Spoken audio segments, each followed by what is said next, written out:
असां सिंधियुनि वटि केतिरा ई अहिड़ा लाखीणा लाल आहिनि जेके पंहिंजे समाज लाइ सिंधियुनि लाइ काफ़ी कमु करे रहिया आहिनि। पर छो जो असीं सिंधी पखिड़ियल आहियूं सॼे भारत में, इन जे लाइ ख़बर बि कान थी पए त कहिड़ा सुठा सुठा कम थी रहिया आहिनि। मां तव्हांखे अॼु मिलाईंदसि श्री बिहारीलाल सिंधियन सां, जेको बेंगलोर मां आहे ऐं बेंगलोर में साउथ इंडिया जे सिंधियुनि लाइ केतिरो कुझु कमु करे रहियो आहे। अचो त ॿुधो उन्हनि खां ऐं तव्हांखे मिली ॾाढी ख़ुशी थींदी। त दादा, इहो ॿुधायो त तव्हां कॾहिं पंहिंजो ही जीवन जो सफ़र शुरू कयो ऐं पंहिंजे समाज लाइ कुझु करण जो ख़्यालु कान्हे मनंदा आहियो, त कहिड़ा कहिड़ा कम पिया कयो? अॼु खां 30 साल खां वठी मां इहे कम शुरू कया आहिनि। जॾहिं मां 45 साले जो हुयुसि, उन्हीअ खां पोइ जेॾी महिल असां सर्वे कयोसीं भई असां सॼा सिंधी जेके साउथ इंडिया जा आहियूं, सॼो मिलाए करे 1 लख सिंधी आहियूं। असां 1 लख सिंधी जेके हुयासीं, उन में असांजे अलॻि अलॻि शहरनि में असां जेॾी महिल सिंध मां आयासीं त विछड़ियल हुयासीं।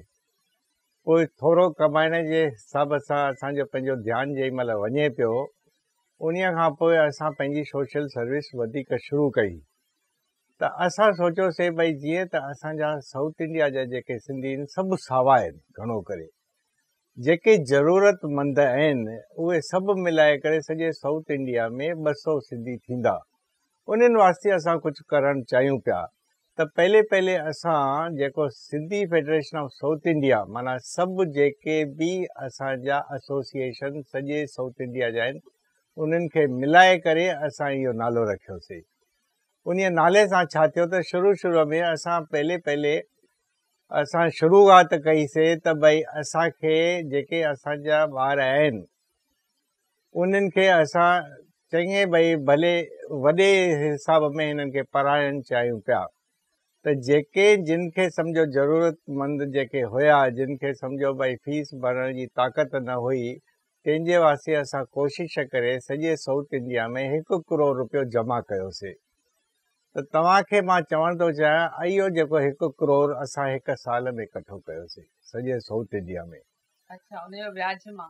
उन जे व्याज मां असांखे लॻभॻि 14-15 लख रुपया मिलंदा आहिनि।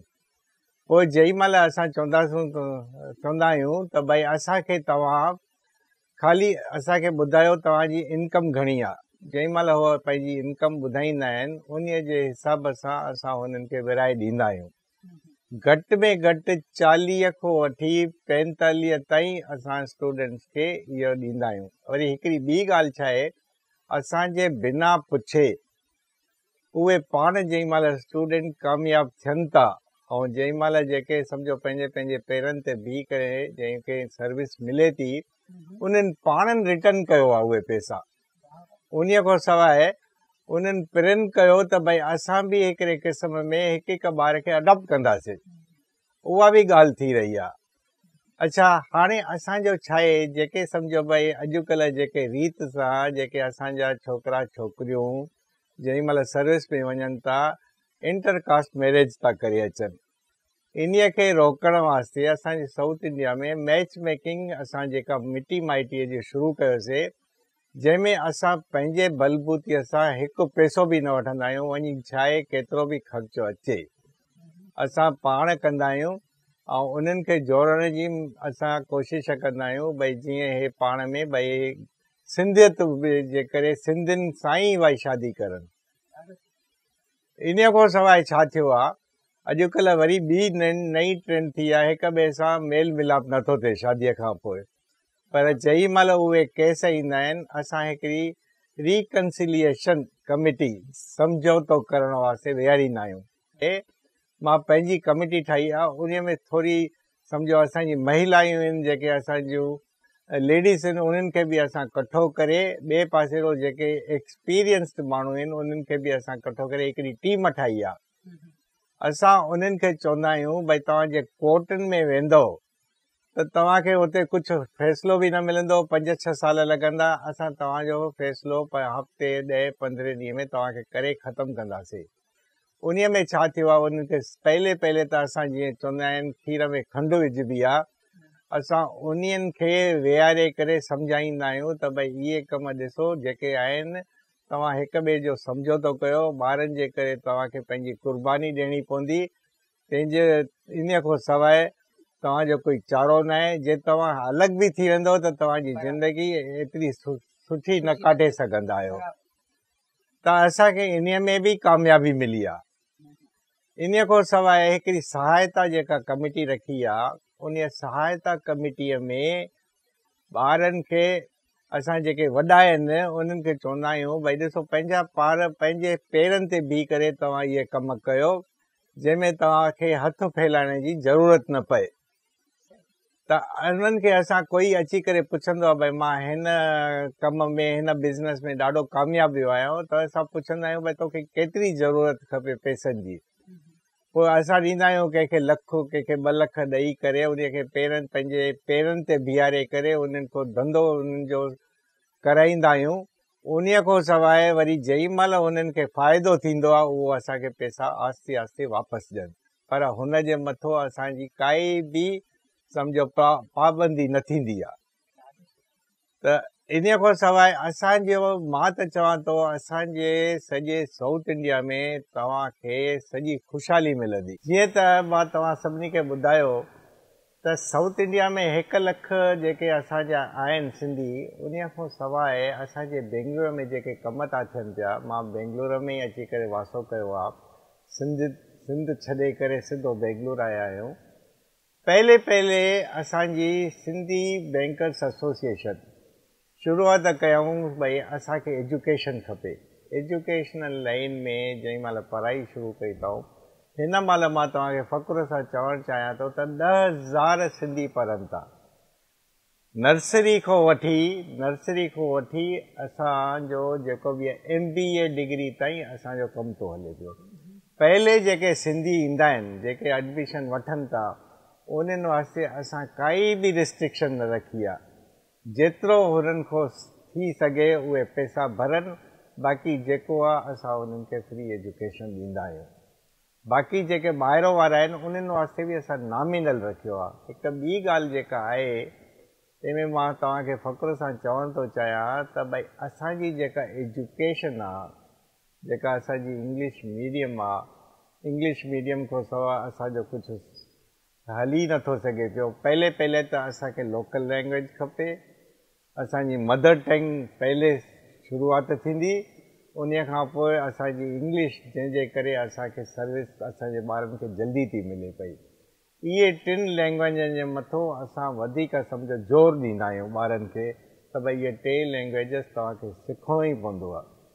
त असां उन जे करे छा कंदा आहियूं त भई जेके बि आहिनि बेंगलुरु खां सवाइ जेके साउथ इंडिया जा आहिनि, उन्हनि खे बि फ्री में पढ़ाइण वास्ते असां तयारु थींदा आहियूं। ऐं असां अनाउंस बि कयो आहे, घणेई ॿार अची करे इन जो फ़ाइदो वठी वेंदा आहिनि।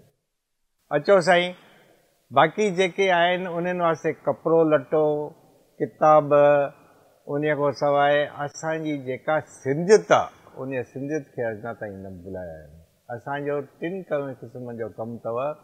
हिकु अथव पहले असांजी सिंधियत बचाइण वास्ते असां शुरूअ खां वठी लाल लोई ऐं उन खां पोइ असांजो जेको एकाणा थींदा आहिनि, चेटीचंड जो मेलो, उन में घटि असांजा जेके बि असांजी कम्यूनिटी जा आहिनि 2000 माण्हू अची करे उन जो सम्झो फ़ाइदो वठी वेंदा आहिनि ऐं मज़े सां सम्झो झूलेलाल खे यादि कंदा आहिनि। हिकु त झूलेलाल जो अलॻि मंदिर आहे, दादा अमर, जेके सॼे हिंदुस्तान में फेमस आहिनि, उहे दादा वासवानीअ सां जुड़ियल आहिनि। उन्हनि जो हिकिड़ो मंदिर, शाही मंदिर, एॾो सुठो सुहिणो मंदिर ठारायो आहे, जंहिंमें सम्झो घटि में घटि रोज़ सत्संग ते 300 माण्हू ईंदा आहिनि।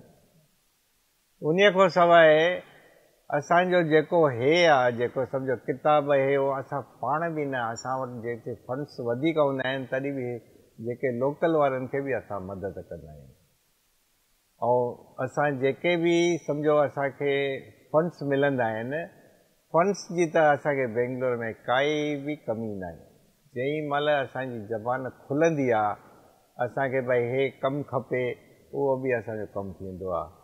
अच्छा, ॿी ॻाल्हि तव्हांखे मां ॿुधायां त उन में असांजो ॾिसो हाणे एजुकेशनल थी वियो, असांजी सहायता थी वई, इम्पॉर्टेंट असांजी हेल्थ।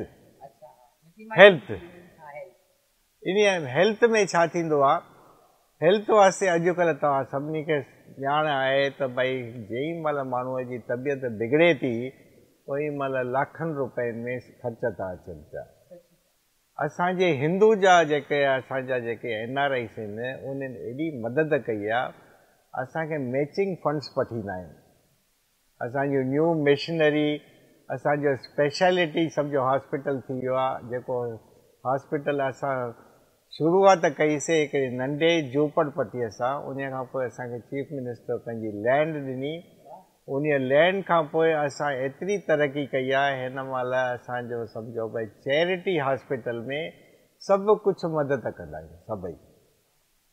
ऐं उन में बि असां हिकिड़ो कमु कयोसीं, अॼुकल्ह ॿियो बि हिकिड़ो तव्हांखे ॿुधाइण थो चाहियां त जेके बीमारियूं आहिनि, जे बीमारियुनि में माण्हू ॿाहिरि नथो निकिरी सघे पियो, उन बीमारीअ में घटि अॼुकल्ह जीअं त तव्हां सभिनी खे ख़बर आहे 5, 10, 15 लख रुपया ख़र्चु जेको अचे थो, उन वास्ते असां कोशिश करे भई 5 करोड़ रुपया वसूली कयूं, जंहिंमें उन व्याज में भई उन वीचारे खे भई काई तकलीफ़ न थिए। हिन महिल ताईं असां 2.5 करोड़ हिकु साल जे अंदरि वसूली कई आहे। हाणे भॻवान जे दया सां, झूलेलाल जे महिरबानी सां असां बि सोचूं था पिया, बाक़ी इहे बि जेके असांजो जेको 2.5 जेके बैलेंस फंड आहे उहो बि असां वसूली थी वेंदो। ऐं जीअं त भई असांजी हीअ तमन्ना आहे त भई असांजे Sindhi federation of south India यानी सॼे सिंधी क़ौम जेका साउथ इंडिया जे, उहे हमेशह ख़ुशि रहनि, कंहिं ॻाल्हि में बि उन्हनि खे तकलीफ़ न अचे। सचमुच ॾाढो सुठो लॻो दादा, सभु ॻाल्हियूं ॿुधी करे ॾाढी ख़ुशी थी। मूंखे पक आहे त असांजे ॿुधंदड़नि खे बि ॾाढो सुठो लॻो हूंदो। ऐं अहिड़ा जेके बि माण्हू कमु कनि था पंहिंजे ॿोलीअ लाइ, पंहिंजे जातीअ लाइ, उहे अॻियां अची असांखे कुझु ॿुधाइनि त असीं तव्हांजी ॻाल्हि सभिनी माण्हुनि ताईं पहुचायूं। ऐं असांखे ज़रूरत आहे श्री बिहारी लाल मींडा जहिड़नि माण्हुनि जी, जेके पंहिंजी ॿोलीअ जो ख़्यालु रखनि था ऐं पंहिंजी सिंधियत खे बचाइण जी हर मुमकिन कोशिश कनि था। दादा ॾाढी ख़ुशी थी। जय झूलेलाल। तव्हां सां मिली करे मूंखे ॾाढी ख़ुशी थी। जय झूलेलाल। जय झूलेलाल।